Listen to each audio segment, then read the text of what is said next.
School டேஸில் வந்து நான் நாடகத்தில் நடிச்சிருக்கும் போது ஸ்கூல் டே ட்ராமாவில் எங்கள் மாஸ்டர் வந்து அவருக்கு என்ன ரொம்ப பிடிக்கும். அப்போ என் கூடவே வந்து இன்னொரு பையனும் நடிச்சிட்டு இருந்தான் தம்பிக்கு அப்படின்னு சொல்லிட்டு. எங்க வாத்தியார் வந்து இன்னும் ரொம்ப பிடிச்சதுனால அடுத்தது வந்து ஸ்கூல் டே ட்ராமால எனக்கு தான் மெயின் ரோல் கொடுக்கணும் அப்படின்னு சொல்லிட்டு ஒரு கதை ரெடி பண்ணார். அந்த கதை வந்து ரெடி பண்ணி அவங்க இந்த லீவு விட்டாங்க, ஆஃப் இயர்லி லீவு.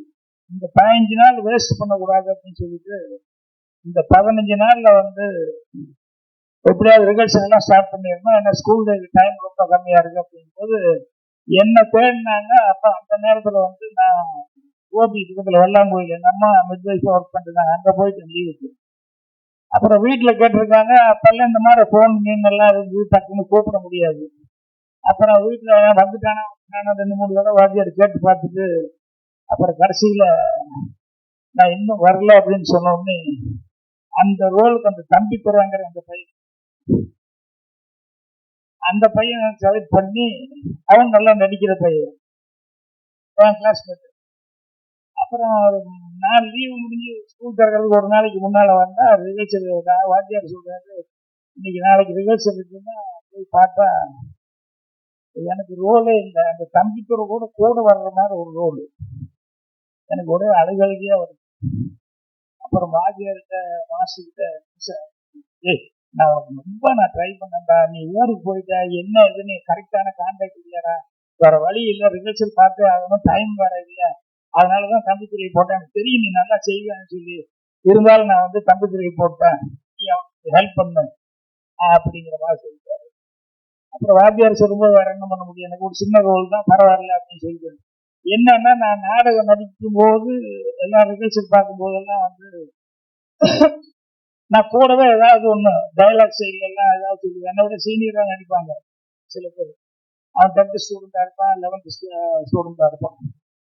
அவங்க நடிக்கும் போது நான் வந்து சில நேரங்கள்ல வாத்தியாருக்கு போய் சொல்லுவேன், சார் அவர் வந்து மாமா கேரக்டர் செய்கிறார், வயசான கேரக்டர் மாமா, அவர் ஏதாவது துண்டு கண்டெல்லாம் அந்த காலத்துல துண்டெல்லாம் போட்டுப்பாங்கல்ல அப்படி கழுத்து சுத்தி, ஸோ அடிக்கடி அந்த துண்டு அப்படி போட்டுக்கிற மாதிரி கையில் ஒரு ஸ்டிக் இருக்கிற மாதிரி இப்படியெல்லாம் ஆக்ஷன் பண்ணா நல்லா இருக்குமே அப்படின்னு சொன்னா நல்லாதான் இருக்கும் அப்படின்னு சொல்லிட்டாப்பா. அவன் சொல்றா செய்ப்பா அப்படிங்கிற அவங்களுக்கெல்லாம் ஒரே கோபமா இருக்கு. இன்னும் 8th ஸ்டாண்டர்டு இவன் எதுக்கு நமக்கெல்லாம் சொல்லி கொடுத்துருக்கான் அப்படின்னு. ஸோ அந்த மாதிரி வாத்தியார்களுக்கெல்லாம் வந்து என்ன ரொம்ப பிடிச்சது. அதுக்கப்புறம் அந்த டிராமால வந்து உண்மையிலே இன்வால்வ் இருந்தாரு. எங்கெல்லாம் எனக்கு முடிஞ்ச டைலாக்ஸ் எல்லாம் எனக்கு தோணுதெல்லாம் சொல்லுவேன். வாத்தியார் என்கரேஜ் பண்ணி என்னை வந்து எடுத்துக்குவாரு. அதுக்கப்புறம் ஸ்கூல் டிராமா முடிஞ்சது. அந்த ஸ்கூல் டிராமா முடிஞ்சு அடுத்த நாள் வந்து அசம்பிளியில எல்லாரும் வெயிட் பண்ணிருக்கோம். எல்லாரும் வெயிட் பண்ணிட்டு இருந்து head master Chinnasamy Naidu, school day ரொம்ப ஃபங்க்ஷன் சிறப்பா இருந்தது, எல்லாருமே வந்தா. கலெக்டர் வந்திருக்காரு, கலெக்டர் ரொம்ப அப்ரிசியேட் பண்ணியிருந்தாரு. இந்த ஹோம் கமிங்னு சொல்லி ஸ்கூல் டேல வந்து ஒரு நாடகம் போட்டாங்க அப்படின்னு சொல்லிட்டு அவர் ரொம்ப அப்ரிசியேட் பண்ணி கலெக்டர் வந்து அவர் எனக்கு ரொம்ப பிடிச்சது, அது இந்த ஹீரோவை நடிச்ச பையன் தம்பித்துறை எனக்கு ரொம்ப பிடிச்சது அப்படின்னு அவனுக்கு ஒரு கப் அனுப்பிச்சிருக்காரு. உடனே எல்லாரும் கிளாப்ஸ். தம்பித்துறை இங்கிருந்து போய் கப்பை வாங்கலாம் 1500 பசங்க இருந்தாங்க. எனக்கு மட்டும் கண்ணு கூட அழுகழுகியா வருது. என்ன சொல்றது இல்லை, என்னோட ஃபீலிங் வந்து அங்கேயே அழுகுதான். அப்புறம் வாத்தியார் வந்து அப்புறம் என்ன தனியா கூப்பிட்டு, உனக்கு வர வேண்டியது வரும், அதுக்கு டைம் இருக்கும், அவங்க நல்லா தான் பண்ணா அதனால ஆயிடுச்சு. இல்லை சார் நான் இன்னும் நல்லா பண்ணியிருப்பேன், எனக்கு அதனால தாங்கி முடியல அப்படின்னு சொல்லிட்டு.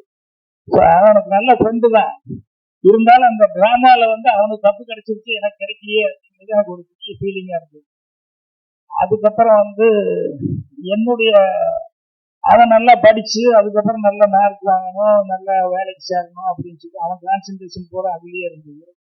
என்னுடைய கான்சென்ட்ரேஷன் பூரா எனக்கு சினிமா விட்டா வேற ஒன்றும் வராது அப்படிங்கிற மாதிரி எனக்கே தெரிஞ்சிருச்சு.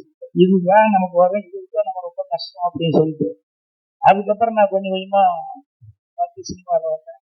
அதுக்கப்புறம் எனக்கு போன் கால் வருது, பாக்யராஜிக்கு கொஞ்சம் பேசணும், நான் தம்பித்துறை பேசுறேன் அப்படி. அதை கம்ப்யூட்டரா எப்படி இருக்கா என்ன அப்படின்னா அப்புறம் பேங்க்ல வேலை பார்த்துட்டு இருக்கேன் அப்படின்னு சொல்லி நல்லா செட்டில்ட் ஆகி நல்லா இருக்கேன். இருந்தாலும் உன்னை பார்க்கும்போது ரொம்ப பரவாயில்ல இருக்கு. நானும் உன்னை பார்த்து ஒரு காலத்துல புறாமப்பட்டேன். இல்ல நீ உனக்கு உண்மையிலேயே அதை விட்டா வேற ஒண்ணுமே உனக்கு மைண்ட்ல இல்லை, அந்த அளவுக்கு இருந்தா எனக்கு தெரியும். நான் உன்னை பார்த்துட்டு வரணும் அப்படின்னு சொல்லிட்டு அந்த கம்ப்யூட்டரை நான் பார்த்து பழைய இதுகளெல்லாம் வந்தேன். ஸோ எனக்கு அந்த டிராமாவில் சொல்லி கொடுத்த அந்த டீச்சர்ஸ் எல்லாத்துக்கிட்டையும் அந்த டிராமாவுக்கு என்னுடைய ஆசிரியர்கள் அவங்க சண்முகமணி மாஸ்டர், சோமசுந்தர மாஸ்டர், இந்த மாதிரி மாஸ்டர்ஸ் எல்லாம் படத்தில் நான் பேர் வச்சுட்டு இருந்தேன் அடிக்கடி. அதுக்கு என்ன காரணம்னா அவங்க எல்லாம் எனக்கு ஆரம்பத்தில் இந்த ட்ராமேட்டிக் கிளப்ல இருந்தவங்க.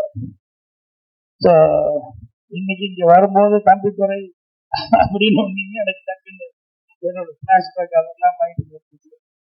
அதுக்கப்புறமா இந்த டைட்டில் பாதிப்பு அப்படின்னு சொல்லிட்டு நான் அசிஸ்டன்ட் கிட்ட கூட பாதிப்புன்னு சொல்லும்போது அவங்க முதல்ல சொன்ன மாதிரி எனக்கு பாதிச்ச விஷயங்கள் என்னன்னு பார்த்தேன். சினிமாவே எடுத்தீங்கன்னா எதோ ஒரு பல களங்கள் இருக்குது இல்லையா? அதுல இது என்ன சேனல் என்ன அப்படி இப்படின்னு பார்த்தோம்னா ரிவெஞ்ச் இருக்குது, அந்த படம் இந்த படம் அப்படித்தான். ஆனா எல்லா ஊர்லயும் எல்லா நாட்டிலையும் இருக்கக்கூடிய ஒண்ணு மிஸ் பண்ணாம இருக்கிறது என்னைக்கும் எவருக்கு என்னன்னு ஒண்ணு இருக்கிறது லவ் ஸ்டோரி அப்படிங்கிறது. அப்படின்னு என்ன அந்த பாதிப்பு எல்லா ஊர்லயும் எல்லாத்துக்கும் இருக்கு அப்படிங்கிறது. அதனாலதான் இன்னைக்கு வரைக்கும் எல்லா நாட்டிலையும் வர்ற படங்கள்ல ஃபர்ஸ்ட் ஒரு சினிமால வர்றவங்களுக்கும் சரி, இந்த கவிதை எழுதுறவங்க முதல்ல அவன் லவ் பண்றானே இல்லையோ லவ் பத்தி ஒண்ணு அந்த பாட்டு எழுதுவோம். அந்த மாதிரி படம் எடுக்கிறது அப்படின்னா ரொம்ப ஈஸியா இந்த லவ் அப்படிங்கிறது அந்த ஜேர்னல்ல படம் எடுக்கிறதுங்கிறது எல்லாத்துக்கும் டக்குன்னு உடனே தோணும். ஸோ அந்த மாதிரி இது இன்னைக்கு இந்த படத்துல இவர் அப்படி இல்லை. இது வேற மாதிரி சொன்னாங்க.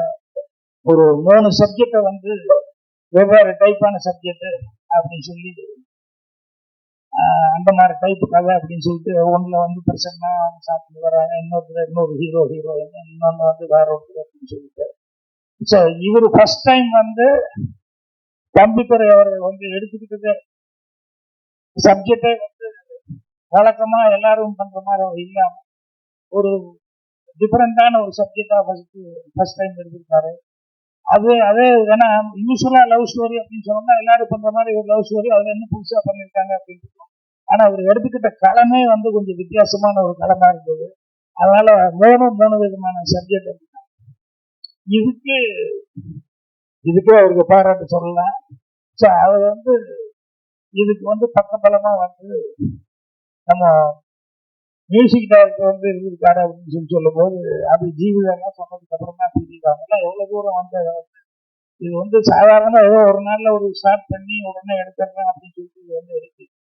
நீங்க படத்துல ஆக்ட் பண்ணவர் கூட ஒருத்தர் காணும், நடிச்ச ஒரு பாட்டுல ஒருத்தர் இறந்துட்டாருன்னு சொன்னாங்க. சரி இது பின்னாடி இவ்வளவெல்லாம் இவர் அந்த பெயின் போட்டதை அதுதான் சொன்னேன், அதுதான் நடிச்சுக்கிட்டேன். இத்தனை பேர் இருக்காங்க. ஸோ எவ்வளவு நாளா ரச போட்டு இந்த படத்தை எடுத்திருக்காங்க அப்படிங்கிறது என்னால தெரிஞ்சுக்கிட்டு அவருக்கு கண்டிப்பா எல்லாரும் அவர் கூப்பிட்டு வச்சிருந்தவங்க எல்லாம் ஒரு குரூப்பே வந்தாங்க. அசிஸ்டன்ட் டைரக்டர் அவங்க யாரெல்லாம் அவருக்கு ஹெல்ப்பா இருந்தாங்க அப்படின்னு சொல்லி ஒருத்தருந்தாங்க, எல்லாத்தையும் கூப்பிட்டுருந்தாங்க. ஸோ எல்லாத்துக்குமே ஒரு நல்ல எதிர்காலம் இருக்குது அப்படின்னு சொல்லி எல்லாத்துக்குமே அட்வான்ஸா நான் வாழ்த்துக்கள் தெரிவிச்சுக்கிறேன். கண்டிப்பா நல்ல வெற்றி அடையும். வெற்றி அடைஞ்சதுக்கு அப்புறம் கம்ப்யூட்டரை கண்டிப்பா இண்டஸ்ட்ரியில பேர் வாங்குற அளவுக்கு ஒரு பொசிஷன் வருவாரு. அதே மாதிரி இப்ப பாட்டை பத்தி சொல்லும் போது அந்த மேடம் இவங்க சொன்னாங்க, மேடம் சொன்னாங்க பாட்டை பத்தி. ஸோ அவங்க அந்த பாட்டை பத்தி சொன்ன மாதிரி நானும் அந்த பாட்டை கேட்டது அந்த பாட்டு எனக்கு அவ்வளவு லைக்னஸ் ஆகுது.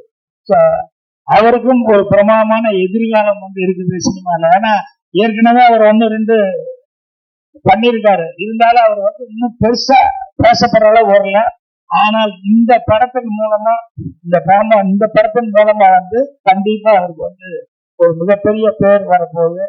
அவரு இண்டஸ்ட்ரியில பேசப்படுற அளவுக்கு ஒரு நல்ல மியூசிக் டைரக்டர் வரப்போறான்னு சொல்லி அவருக்கு என்னுடைய அட்வான்ஸ் வாழ்த்துக்கள். அவருக்கு உதவியா இருந்தவங்க எல்லாத்துக்குமே என்னுடைய மனமார்ந்த நன்றியும் தெரிவிச்சுக்கிறேன். நன்றி, வணக்கம்.